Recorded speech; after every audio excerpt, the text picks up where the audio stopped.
थकित को शांति का वचन। भाई भक्त सिंह के द्वारा अप्रैल 8। यहोवा जो इज़राइल का पवित्र और उसका बनाने वाला है, वह यूँ कहता है, क्या तुम आने वाली घटनाएं मुझसे पूछोगे? क्या मेरे पुत्रों और मेरे कामों के विषय में मुझे आज्ञा दोगे?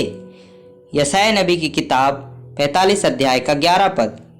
इब्राहिम परमेश्वर के कहे अनुसार करने के लिए तैयार था। उत्पत्ति 22 अध्याय। परमेश्वर ने कहा, अपने बेटे को ले लो, और वह उसे ले गया। उसने लकड़ी भी ली। तब परमेश्वर ने उसे एक वेदी बनाने के लिए कहा, और उसने अपने मन में बिना किसी प्रश्न या संदेह के इसे बनाया। वह पराक्रमी परमेश्वर के साथ सच्ची मित्रता है। जब परमेश्वर कहते हैं हाँ, मैं कहता हूँ हाँ, और जब परमेश्वर कहते हैं नहीं, मैं कहता हूँ नहीं, और जब परमेश्वर कहते हैं जाओ, मैं जाता हूँ, और जब वह कहते हैं रहो, मैं रहता हूँ, और जब वह कहता है बोलो, मैं बोलता हूँ। आप पाते हैं कि ऐसी दोस्ती आपको हर एक पहाड़ पर ले जाएगी। आपके कष्ट परीक्षा के कष्ट हैं, और परीक्षा और कष्ट सब तैयारी हैं। पहली बार में परमेश्वर ने अब्राहम को बताया कि वह कैसे सदोम और अमोरा का न्याय करने जा रहा है, लेकिन अब परमेश्वर उसे बताना चाहते थे कि उसके संतति के माध्यम से क्या होने वाला है। पृथ्वी के सभी राष्ट्रों को आशीर्वाद देने के लिए। पद 17।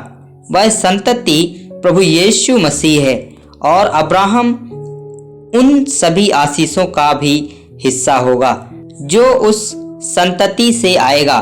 वह परमेश्वर के सभी शत्रुओं और अंधकार की सभी शक्तियों पर उस संतति की विजय के फलों का आनंद उठाएगा। हमें भी उनकी जीत के फल का आनंद लेने का अधिकार है, जो न केवल पृथ्वी पर एक सुखी जीवन सुनिश्चित करेगा, बल्कि स्वर्गीय स्थानों में अंधकार की सभी शक्तियों पर उनकी जीत का हिस्सा होगा। परमेश्वर का मित्र होने का यही अर्थ है। पद 13 इब्राहिम के लिए परमेश्वर की मित्रता के बारे में कुछ और बताता है। मेढ़ा झाड़ियों में फंस गया था, इसलिए नहीं कि वह कहीं भाग जाएगा। परमेश्वर उसी मेढ़े को झाड़ियों में बांधे बिना इब्राहिम के ठीक सामने प्रकट कर सकता था, परंतु परमेश्वर इब्राहिम को कुछ महत्वपूर्ण शिक्षाएं सिखा रहा था। अंतिम परीक्षा पास करने के बाद उसने देखा कि मेढ़ा झाड़ी में फंसा हुआ है। यह मेढ़ा प्रभु यीशु मसीह का एक प्रकार है। परमेश्वर इब्राहिम से कह रहे थे, तुमने मेरी बात मानी है, अब मैं तुम्हें और तुम्हारे वंश को आशीष देने के लिए बाध्य हूँ। अब मुझे आज्ञा दो, मुझे आज्ञा देना जारी रखो, मेरे हाथों के काम के विषय में मुझे आज्ञा दे। यशायाह नबी की किताब 45 अध्याय का 11 पद। यदि हम उसकी आज्ञा मानते हैं तो परमेश्वर हमें आशीष देना चाहता है। हम में से अधिकांश चाहते हैं कि परमेश्वर हमारी बात सुने और हमारे लिए कार्य करे, लेकिन हम उसकी बात नहीं मानेंगे।